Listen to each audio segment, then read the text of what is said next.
तो अब तक आपने देखा कि हम लोगों ने फर्स्ट पार्ट में डिस्कस किया स्टैटिस्टिक्स, नेचर एंड टाइप्स।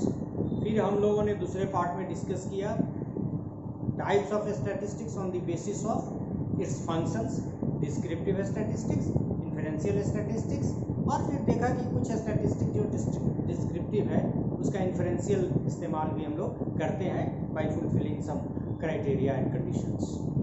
तीसरे एस्पेक्ट में हम लोग types of statistics on the basis of distribution, और जब भी हम डिस्ट्रीब्यूशन की बात करेंगे तो नॉर्मल डिस्ट्रीब्यूशन की ही बात आएगी। So let us see on the basis of distribution we have two types of statistics as parametric and non-parametric. Parametric statistics follow normal distribution for its population under study and apply interval or ratio scale of measurement.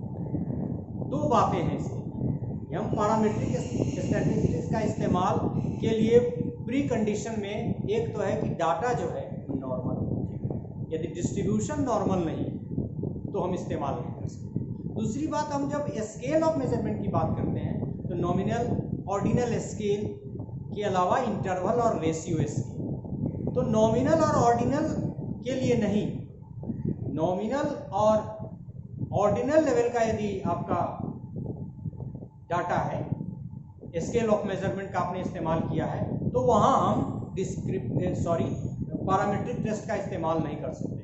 मतलब parametric test का दो pre requisite है, एक तो कि data normal distribution हो, और दूसरा कि जो स्केल ऑफ मेजरमेंट हो उसमें इंटरवल और रेशियो स्केल का इस्तेमाल। यही दो चीज़ पैरामीट्रिक के लिए समझना है। और आप सभी जानते हैं कि साइकोलॉजी और एजुकेशन में आमतौर पे इंटरवल स्केल का ही ज़्यादा इस्तेमाल होता है।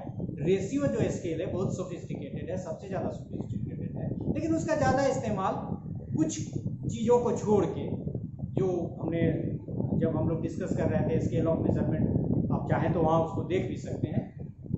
तो वहाँ हमने बताया था कि सबसे ज़्यादा साइकोलॉजी और एजुकेशन में, सोशल साइंसेज में, बिहेवियरल साइंसेज में हम लोग इंटरवल का स्केल का इस्तेमाल करते हैं, रेशियो स्केल का बहुत कम इस्तेमाल।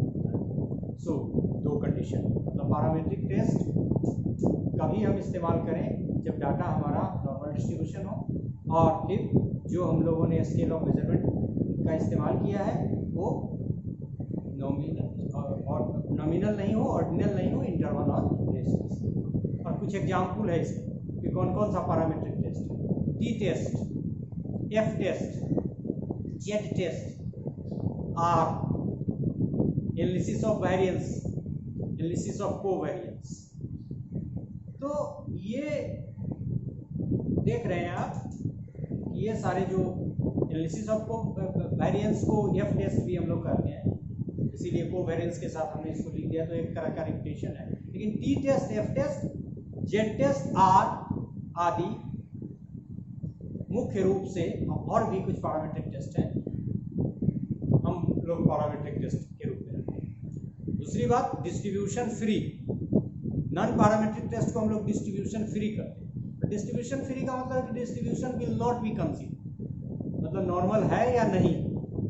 आगे देखिए, non parametric statistics is not based on normal distribution of data and apply nominal और ऑर्डिनल।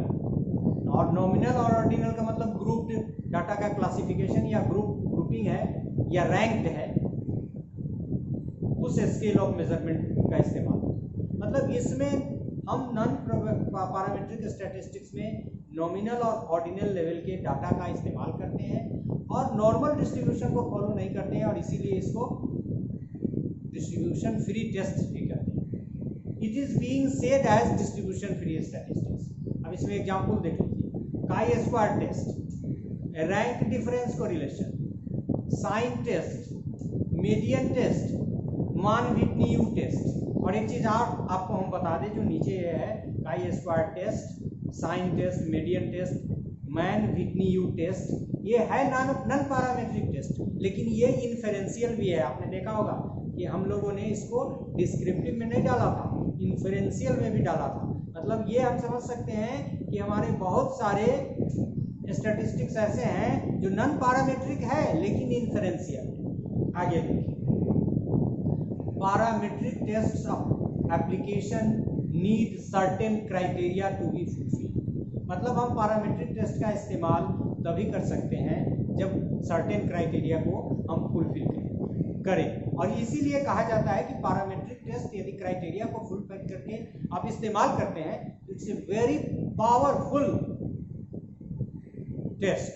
और वो कौन कौन सी क्राइटेरिया है जिसको फॉलो करेंगे तभी हम पैरामीट्रिक टेस्ट का इस्तेमाल करेंगे। Let us see, it is 4 in number.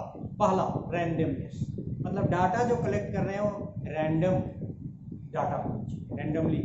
Normality, तो शुरू में भी था कि normality, normal distribution. Scale of measurement भी वहाँ हमने देखा, वो इंटरवल और रेशियो लेवल का। और एक चौथा है होमोजिनिटी ऑफ वेरिएंस, मतलब द सैंपल हैव इक्वल और nearly equal variance.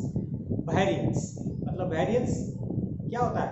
It is also related to the standard deviation. Standard deviation और वेरिएंस में एक रिलेशन, कौन किसका स्क्वायर होता है ये आपको पता है, दोनों में यही रिलेशन। तो वेरिएंस एंड स्टैंडर्ड डेविएशन, ये कह रहा है कि होमोजिनिटी ऑफ वेरिएंस, मतलब वो एक तरह का वेरिएंस हो डाटा में, उठा पटक नहीं। और कहीं ना कहीं ये it is also very related to the normality, चूंकि ज़्यादा नॉर्मल होगा तो होमोजिनिटी ऑफ वेरिएंस के होने की वजह से भी कम चांस होते हैं। So to draw inferences it is advisable to apply non-parametric statistics in certain situations. Sample size is quite small.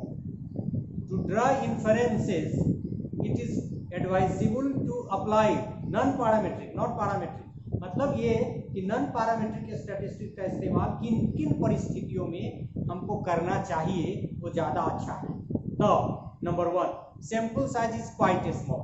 जब सैंपल का साइज बहुत छोटा हो तो सजेशन है कि पैरामीट्रिक टेस्ट इस्तेमाल ना करिए, नॉन पैरामीट्रिक। दूसरा, when the normal distribution of population is doubtful. जब आप नहीं जान रहे हैं कि डाटा का नेचर नॉर्मल डिस्ट्रीब्यूशन का है, तो गारंटी नहीं है, तो आपको कोशिश करनी चाहिए कि आप नॉन पैरामीट्रिक टेस्ट का इस्तेमाल करें। तीसरा, when the measurement of data is either in the form of nominal और ऑर्डिनल, मतलब यदि ग्रुप के फॉर्म में या रैंक के रूप में आपको डाटा अवेलेबल है तो आपको पैरामीट्रिक टेस्ट की जगह नॉन पैरामीट्रिक टेस्ट का इस्तेमाल करना चाहिए।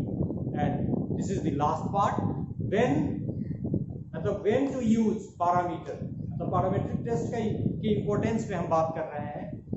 When assumptions of parametric statistics are met, it is a powerful statistics to use if by following the required criteria of parametric statistics, hypothesis is being tested by these statistics, then non-parametric statistical tests are best। मतलब जब ये इतना powerful test है parametric test, यदि हम criteria को fulfil करते हैं और तब उस कंडीशन में पैरामीट्रिक टेस्ट का इस्तेमाल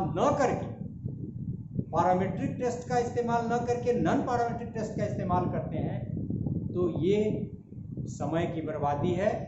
स्टैटिस्टिकल टेस्ट करने की कोई ज़रूरत नहीं है, ये फिजूल बकवास है। तो अब तक आपने देखा कि हम लोगों ने स्टैटिस्टिक्स के बेसिक नेचर के बारे में बात की, फिर फंक्शंस के आधार पे स्टैटिस्टिक्स में डिस्क्रिप्टिव एंड इन्फरेंशियल स्टैटिस्टिक्स की बात की, और लास्ट में अभी distribution, whether the distribution is normal और नॉट, डिस्ट्रीब्यूशन के आधार पे स्टैटिस्टिक्स को डिवाइड किया और देखा कि 2 तरह के स्टैटिस्टिक्स हमारे, पैरामीट्रिक एंड नॉन पैरामीट्रिक।